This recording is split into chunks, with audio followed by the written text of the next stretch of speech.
আপনাদের প্রিয় চ্যানেলে আপনারা চলে এসেছেন। আপনাদেরকে এই ছোট্ট পরিবারে স্বাগত জানায়।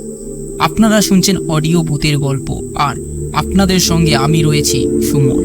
আশা করি আপনাদের গল্পটি ভালো লাগবে। আজকের আমরা যেই গল্পটি বলবো সেটি এক রোমাঞ্চক ভৌতিক গল্প। তবে আর বেশি সময় না নিয়ে আজকের গল্পটি শুরু করা যাক। লালকদর থেকে যখন ট্রেনটা ছাড়লো তখন ঘড়িতে বাজে প্রায় রাত 11টা মতো। ট্রেন তার নিজস্ব গতিতে ছুটে চলেছে। চলতে চলতে বেশ কিছুক্ষণ যাওয়ার পর ট্রেনটা হঠাৎ দাঁড়িয়ে পড়ে। আমি বাইরের দিকে তাকিয়ে দেখলাম এটা তো কোনো স্টেশন না, ফাঁকা এক বিশাল মাঠ। পাশ দিয়ে একটা বড় দেখলাম মোটা খাল বয়ে গেছে। সেই খালের উপর দিয়ে বড় এক লাল রঙের লোহার সেতুর উপর দিয়ে ট্রেনটা যাওয়ার কথা, কিন্তু দেখলাম লোহার পোলের কিছুটা আগে ট্রেনটা দাঁড়িয়ে গেল। আমি সামনের বগিতে ছিলাম। দেখলাম ট্রেন থেকে হঠাৎ ট্রেন ড্রাইভার নিচে নামলো। তারপর ট্রেন ড্রাইভার হাঁটতে হাঁটতে সেই রং করা লোহার লাল পোলের দিকে পা চালিয়ে যাচ্ছে। এইভাবে বেশ কয়েকক্ষণ যাওয়ার পর দেখলাম সেই লোকটি মিলিয়ে যায়। আমি ট্রেন থেকে নিচে নামলাম।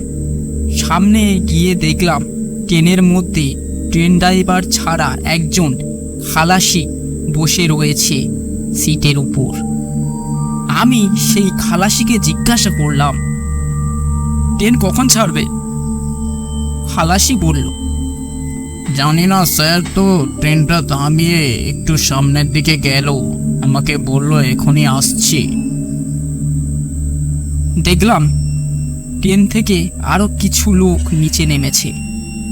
আমি তাদেরকে বললাম, ও দাদা চলুন না একটু সামনে, ট্রেন ড্রাইভার নাকি ট্রেন থামিয়ে সামনে কোথায় গেছে। তারপর 4-5 জন মিলে আমরা সামনের দিকে গেলাম। কিছুটা গিয়ে ঘন কালো অন্ধকারের মধ্যে সেই লাল পোলের উপর সেই ট্রেন ড্রাইভারকে আমরা দেখতে পেলাম। পিছন ফিরে সে দাঁড়িয়ে রয়েছে। আমরা ট্রেন ড্রাইভারকে ডাকতে থাকি। হঠাৎ সে সামনের দিকে ফিরতেই দেখলাম ট্রেন ড্রাইভার তার মুখ দিয়ে লাল রক্ত ঝরছে। আমরা সবাই তাই দেখে ভয় পেয়ে যাই। হঠাৎ সেই ট্রেন ড্রাইভারটি বলতে থাকে,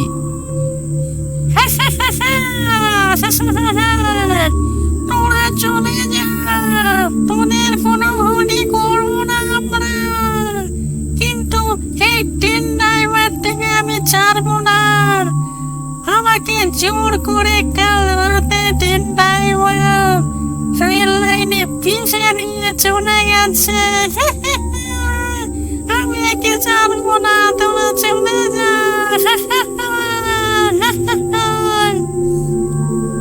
আমাদের বুঝতে আর বাকি থাকে না যে তার মধ্যে কোনো ভয়ানক অশরীরই প্রবেশ করেছে। কিছুক্ষণের মধ্যে দেখলাম সেই ট্রেন ড্রাইভারের গলাটা মুচকে গেল। তারপর দেখলাম তার বডিটা রেল লাইনের ওপর থমকে পড়ে যায়।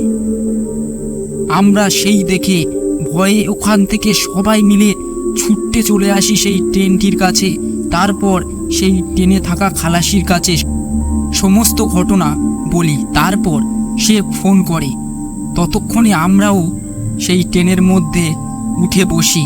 কিছুক্ষণের মধ্যে দেখলাম পুলিশ সহ আরও একজন নতুন ট্রেন ড্রাইভার আসে।